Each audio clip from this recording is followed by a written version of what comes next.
Dari rumah reyot yang hampir roboh, hingga ke istana megah seorang jenderal tua.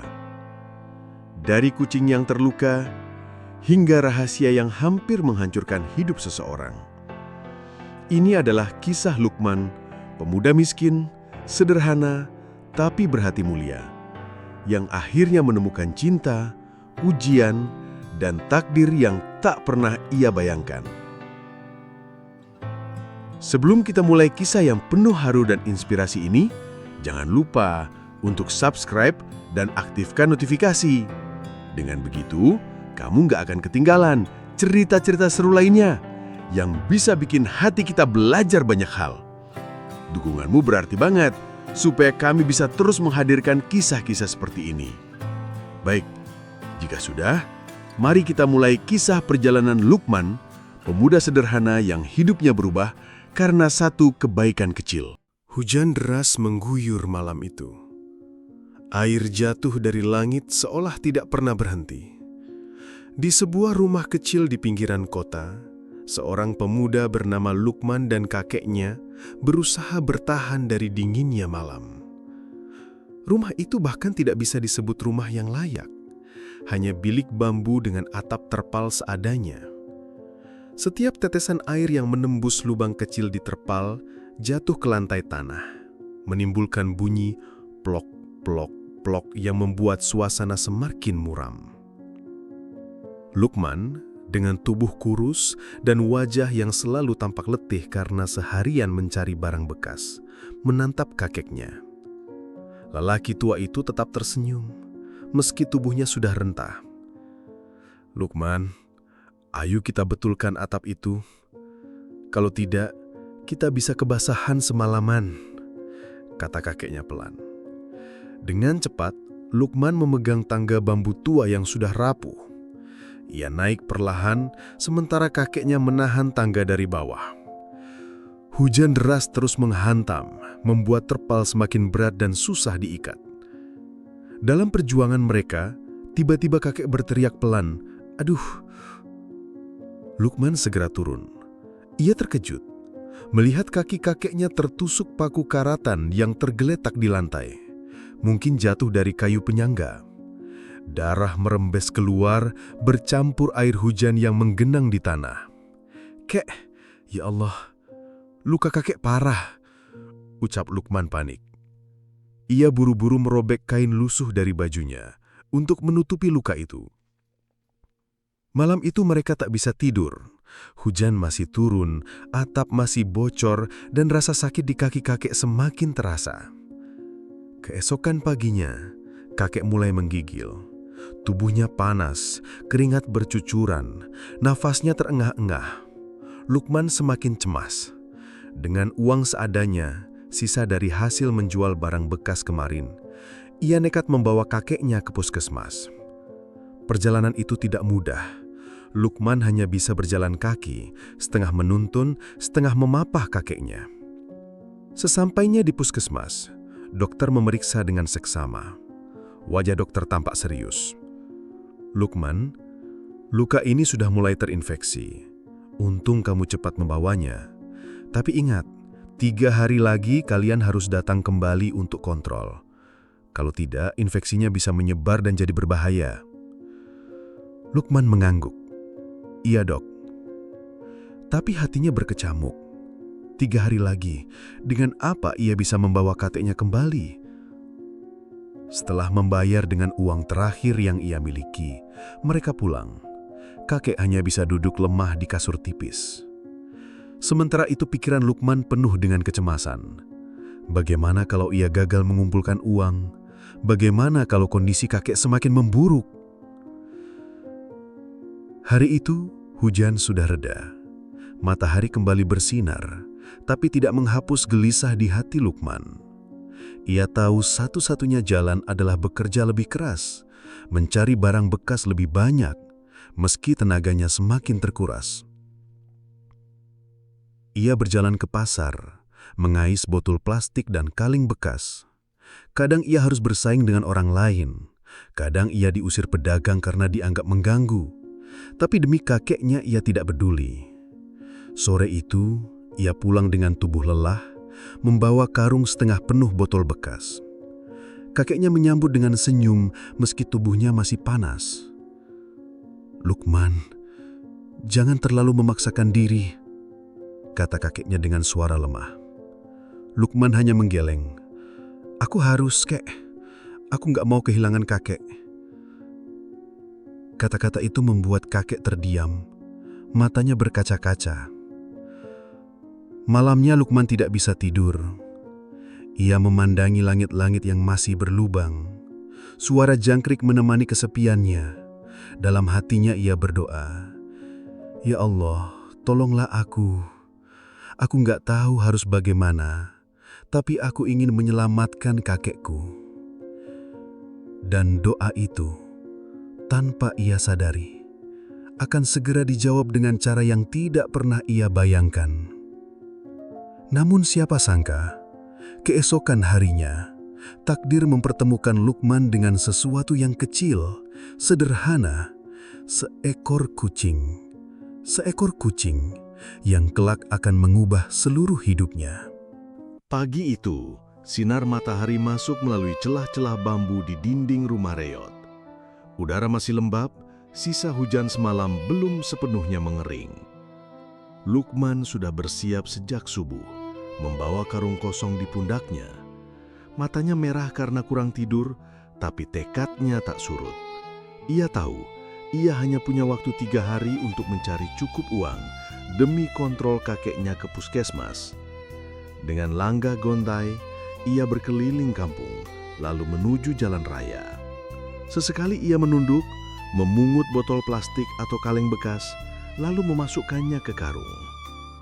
Panas matahari mulai terasa, peluh bercucuran membasahi wajahnya, tapi ia tidak berhenti. Menjelang siang, Lukman melewati sebuah gang kecil yang sepi. Di sana, ia mendengar suara lirih seperti erangan. Meow, meow. Lukman menoleh. Dari balik tumpukan kardus basah, muncullah seekor kucing berwarna putih. Bulunya panjang dan lebat, meski kini kusut dan kotor. Matanya biru berkilau, indah seperti permata. Tapi tubuhnya lemah, jalannya sempoyongan, telinganya robek, kakinya penuh luka. Lukman mendekat, hatinya langsung tersentuh. "Kasihan sekali kamu," katanya pelan. Ia menaruh karungnya, lalu meraih kucing itu dengan hati-hati. Kucing itu tidak melawan, hanya mengeong lirih seolah meminta pertolongan. Saat Lukman mengangkatnya, ia terkejut melihat sesuatu di leher kucing itu. Sebuah kalung mungil dari kain lembut dengan bandul kecil berbentuk tabung. Rasa penasarannya membuatnya membuka tabung itu. Di dalamnya ada selembar kertas kecil yang dilipat rapi. Lukman mencoba membacanya, tapi hanya bisa mengenali huruf-huruf tanpa benar-benar memahami. Matanya berkerut, bibirnya bergumam. Apa ini? Alamat? Nomor? Namun ia tidak mengerti. Bingung, Lukman membawa kucing itu pulang. Kakeknya yang masih sakit terkejut melihat cucunya pulang bukan hanya dengan karung setengah kosong, tapi juga seekor kucing lusuh. "Lukman, dari mana kucing itu?" tanya kakek dengan suara lemah. "Tadi aku nemu, kek. Dia sakit. Kasihan sekali. Lihat, di lehernya ada kalung dengan kertas. Aku nggak tahu ini tulisan apa." Kakek hanya tersenyum samar, lalu batuk pelan. "Mungkin itu petunjuk, nak. Cobalah cari tahu. Tuhan selalu punya cara yang tak kita sangka." Kata-kata itu membuat Lukman berpikir. Esok harinya, ia bertekad mencari seseorang yang bisa membaca isi kertas itu. Siang berikutnya, dengan kucing putih di gendongannya, Lukman mendatangi perumahan yang cukup elit di pinggir kota. Ia berjalan ke pos satpam di gerbang. Satpam yang sedang berjaga menatap aneh melihat pemuda dekil dengan karung di punggung dan seekor kucing di pelukannya. "Pak, maaf. Bolehkah saya minta tolong bacakan ini?" kata Lukman sopan sambil menyerahkan kertas dari tabung kalung kucing. Satpam itu membuka lipatan kertas lalu mengernyit. Ini ada alamat lengkap. Juga nomor telepon. Sepertinya ini milik pemilik kucing. Mata Lukman membelalak. Alamat, jadi saya harus ke sana. Satpam hanya mengangguk.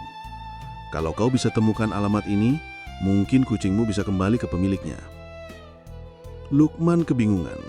Alamat itu asing baginya dan jaraknya entah seberapa jauh. Ia tidak punya ongkos untuk naik kendaraan.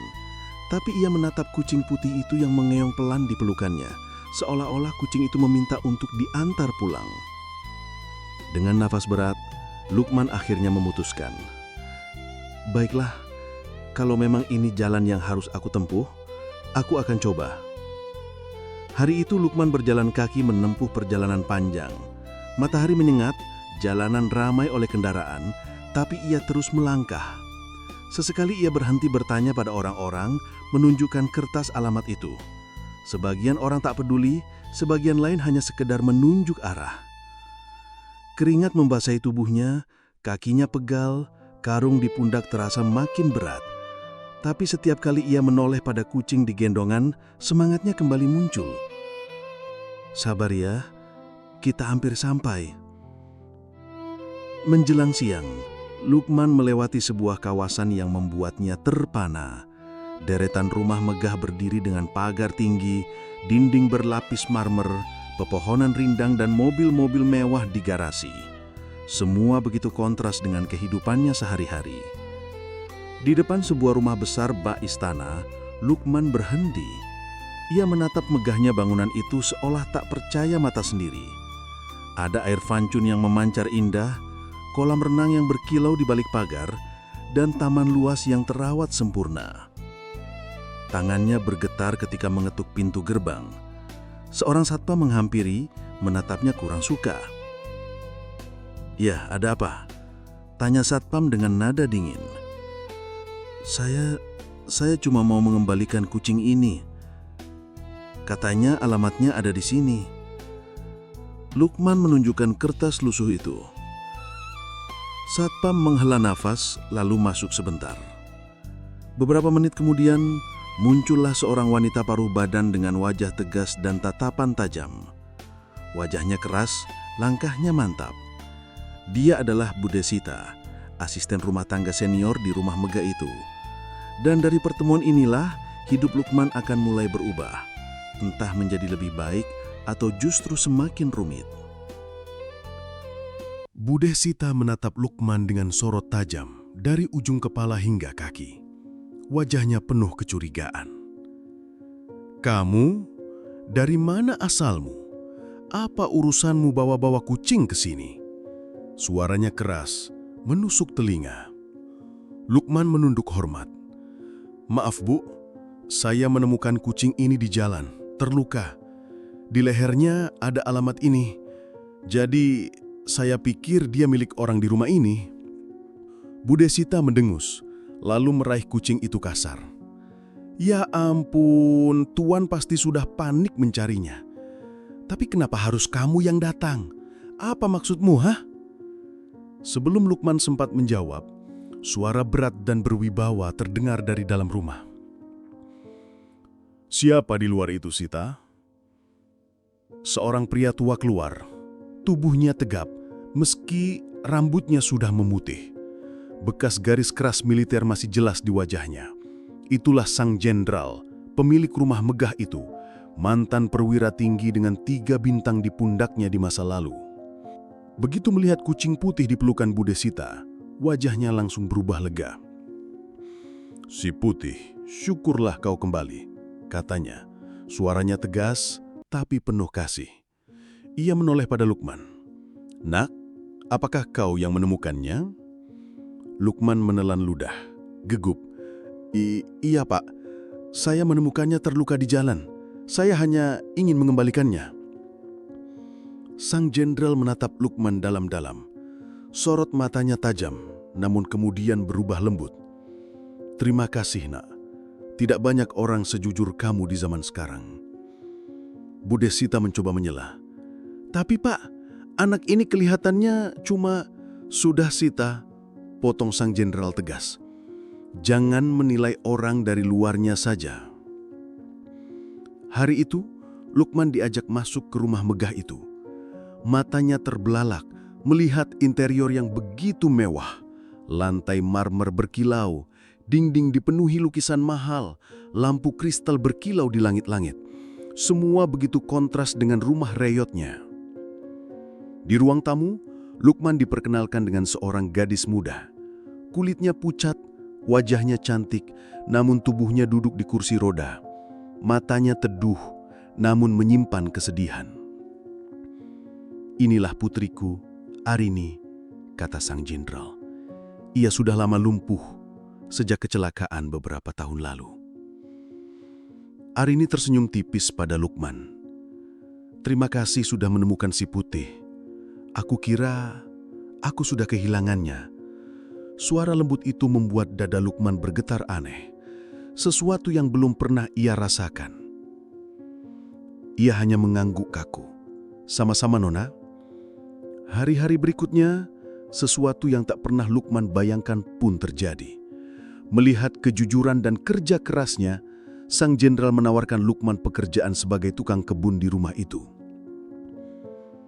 "Kalau kau mau, Nak, mulai besok kau bisa bekerja di sini. Tidak banyak, hanya merawat taman dan membantu apa yang perlu. Setidaknya, kau bisa mendapat penghasilan tetap." Lukman terdiam. Tawaran itu seperti mimpi. Dengan penghasilan tetap, ia bisa membawa kakeknya berobat tanpa harus mengais barang bekas lagi. Dengan mata berkaca-kaca, ia mengangguk. Saya terima, Pak. Terima kasih banyak." Bude Sita tidak senang mendengar itu. Matanya melirik tajam ke arah Lukman, seolah mengatakan, "Jangan coba-coba macem-macem di rumah ini." Hari-hari Lukman di rumah megah itu dimulai. Ia merawat taman dengan penuh hati-hati, memotong rumput, menyapu halaman, dan menyirami bunga. Arini sering melihatnya dari jendela. Terkadang, ia keluar ke taman dengan kursi rodanya hanya untuk berbincang singkat. Lukman, meski pemalu, selalu menanggapi dengan ramah. Ia bercerita tentang pekerjaannya mencari barang bekas, tentang kakeknya yang sakit, dan tentang mimpi kecilnya, suatu hari punya rumah kecil yang atapnya tidak bocor lagi. Arini mendengarkan dengan mata berbinar, seolah menemukan sesuatu yang tulus yang lama hilang dari hidupnya. Ia hanya mengangguk kaku. "Sama-sama, Nona." Suatu hari, sore itu, angin sepoi-sepoi bertiup di taman. Seekor kupu-kupu berwarna biru masuk ke dalam halaman, berterbangan di dekat bunga. Arini, yang duduk di kursi roda, menatapnya dengan senyum ceria. "Kupu-kupu itu cantik sekali," katanya. Tanpa sadar, ia mulai mendorong kursi rodanya, berusaha mengikuti arah kupu-kupu. Lukman yang sedang memangkas tanaman melihatnya. "Nona, hati-hati!" serunya. Tapi Arini tak dengar. Kursi rodanya menabrak batu kecil, tubuhnya oleng, dan dalam sekejap ia terjatuh dari kursi. Arini terjatuh keras ke tanah. Wajahnya terkejut, tubuhnya lunglai. Namun sebelum tubuh itu membentur, sepasang tangan sigap menyambutnya. "Lukman." Tapi kejadian ini justru akan menjadi awal dari masalah yang jauh lebih besar lagi. Tubuh Arini terjatuh ke tanah, namun belum sempat membentur keras, sepasang tangan sigap menyambutnya. "Lukman." Dengan nafas terengah, ia memeluk Arini erat, memastikan gadis itu tidak terluka. Nona baik-baik saja." Suara Lukman panik, matanya khawatir. Arini, meski pucat, tersenyum tipis. Aku baik. Terima kasih, Lukman." Wajah mereka begitu dekat. Sejenak, waktu terasa berhenti. Angin sore membawa harum bunga yang berterbangan, dan mata biru si putih, kucing kesayangan Arini, seolah ikut menyaksikan momen itu. Namun dari jauh, sepasang mata menatap dengan penuh kebencian. Bude Sita. Ia menyipitkan mata, jantungnya dipenuhi api cemburu bercampur curiga. Anak miskin ini berani-beraninya dekat dengan nona muda. Tidak bisa dibiarkan. Hari-hari setelah kejadian itu, hubungan Arini dan Lukman semakin akrab. Arini sering meminta Lukman menemaninya di taman, bercerita tentang masa kecilnya sebelum lumpuh. Tawa Arini perlahan kembali terdengar, sesuatu yang jarang terjadi sebelumnya. Sang jenderal melihat perubahan itu dan diam-diam merasa bersyukur. "Anakku terlihat lebih bahagia sejak ada Lukman," gumamnya.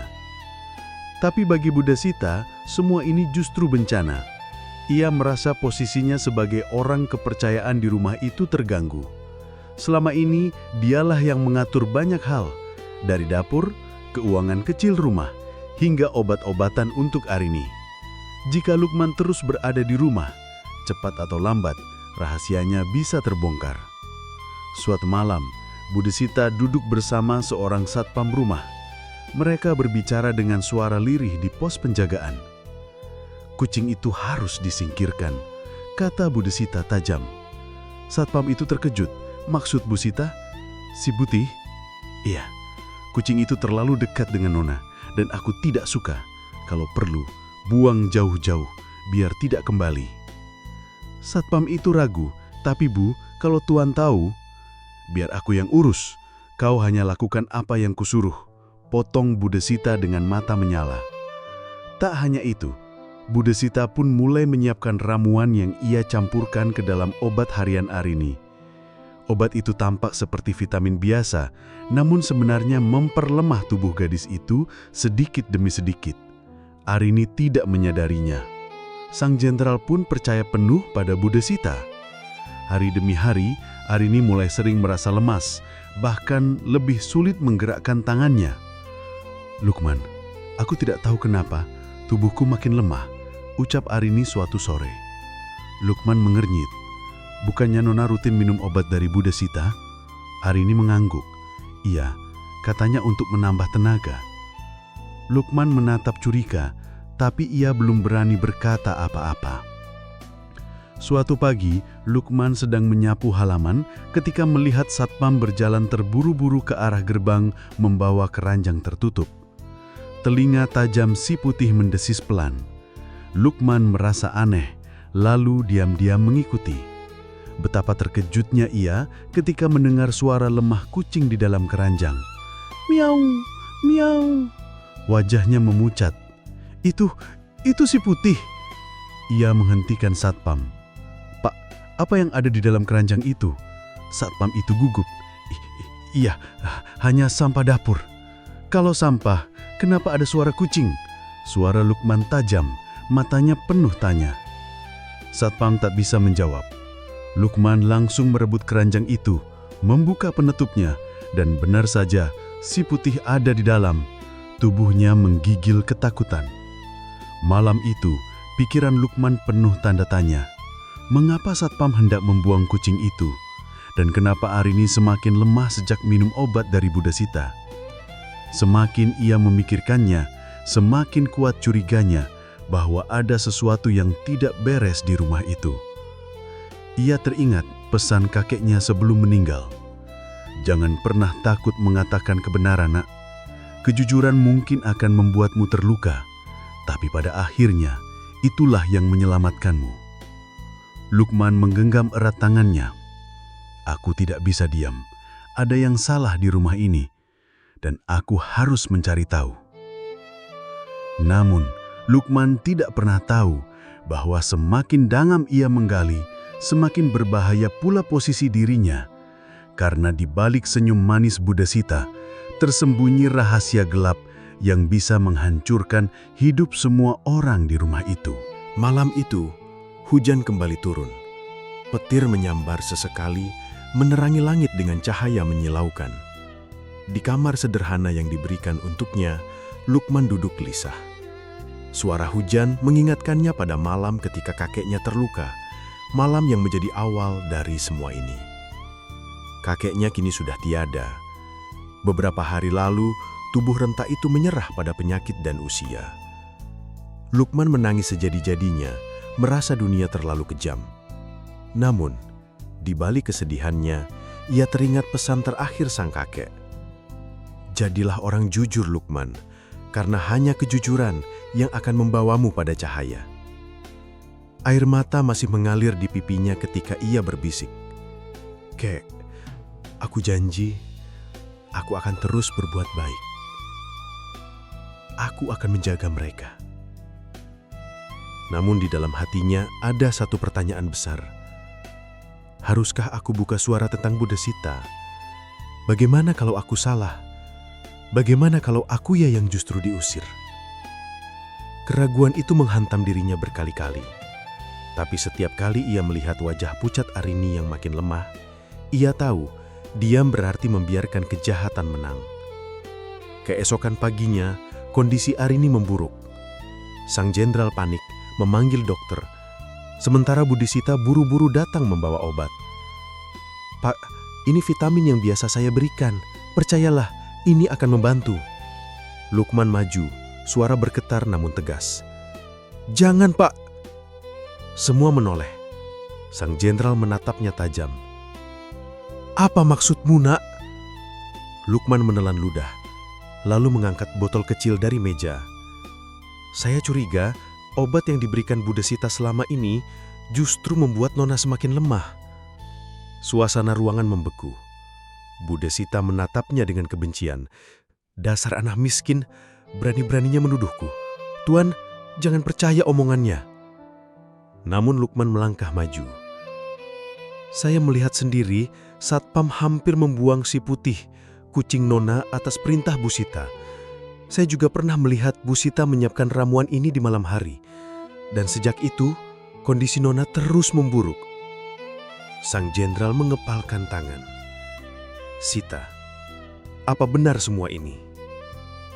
Budesita terdiam, lalu tertawa getir. "Iya, benar. Semua ini aku lakukan. Nona Arini harus tetap lumpuh supaya aku terus jadi orang yang paling dipercaya di rumah ini. Aku muak hanya jadi pembantu. Aku ingin kuasa." Amarah sang jenderal meledak. "Pengkhianat! Kau berani menyiksa putriku demi ambisimu." Budesita mencoba lari, tapi satpam lain segera menangkapnya. Polisi dipanggil. Dengan tangan terikat, Budesita meraung, "Kalian semua akan menyesal." Namun tak ada simpati. Semua orang puas melihatnya dibawa pergi, menerima ganjaran setimpal. Keadilan akhirnya benar-benar ditegakkan. Hari-hari berikutnya, suasana rumah kembali tenang. Arini menjalani pengobatan yang benar. Perlahan, ia bisa menggerakkan tangannya lebih kuat, bahkan mencoba berdiri dengan bantuan tongkat. Hubungan Lukman dan Arini tumbuh alami. Lukman mendampingi setiap langkah kecilnya, mendengarkan ceritanya, dan memberi semangat tanpa henti. Suatu sore, saat Arini hampir jatuh, Lukman cepat menahan, lalu berkata, "Aku percaya, suatu hari Nona bisa berjalan lagi." Arini menatapnya, tersenyum dengan mata berkaca. "Kalau kamu terus ada di sampingku, aku yakin bisa." Momen-momen kecil itu membuat sang jenderal semakin mantap. Malamnya ia memanggil Lukman. "Nak, kau sudah membuktikan dirimu. Kau bukan hanya pekerja, kau penopang semangat anakku. Aku ingin kau mendampingi Arini bukan hanya hari ini, tapi selamanya." Hari itu akhirnya tiba. Rumah sang jenderal dipenuhi tamu, tetangga, pejabat, mantan perwira. Namun bisik-bisik sinis terdengar. "Cah, anak jenderal menikah dengan tukang kebun. Anak miskin, pasti hanya cari harta." Lukman mendengar, dadanya sesak. Arini pun menunduk, hatinya gundah. Tiba-tiba sang jenderal berdiri, suaranya lantang. "Saudara-saudara, aku ingin kalian semua tahu, Lukman ini bukan menantuku." Ruangan terdiam, semua orang kaget. Arini meneteskan air mata, Lukman terhuyung. Namun, sang jenderal maju, merangkul mereka berdua erat. Dengan suara menggetarkan, ia berteriak, "Tapi Lukman sudah menjadi anakku. Dia yang akan membeliku cucu dan mengisi masa pensiunku dengan kebahagiaan. Kalau ada yang meremehkan dia, berarti kalian meremehkan aku juga.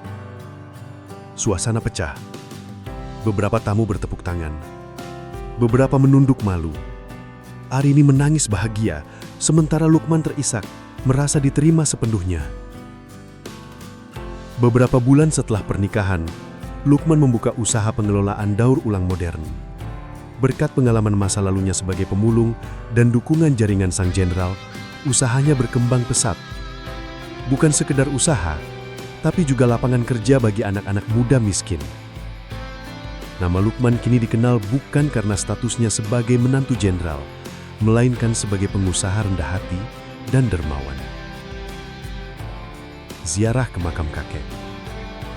Meskipun hidupnya kini berubah, ada satu tempat yang selalu membuatnya lemah, makam kakeknya. Suatu sore yang teduh, Lukman datang membawa bunga melati putih. Ia berlutut di depan nisan sederhana itu. "Kek, lihat cucumu sekarang. Aku sudah punya keluarga. Aku sudah punya usaha. Tapi semua ini terasa sepi tanpamu." Suaranya pecah. Air mata jatuh membasahi tanah. "Kalau saja kakek masih ada, aku ingin kakek duduk di barisan terdepan saat aku menikah.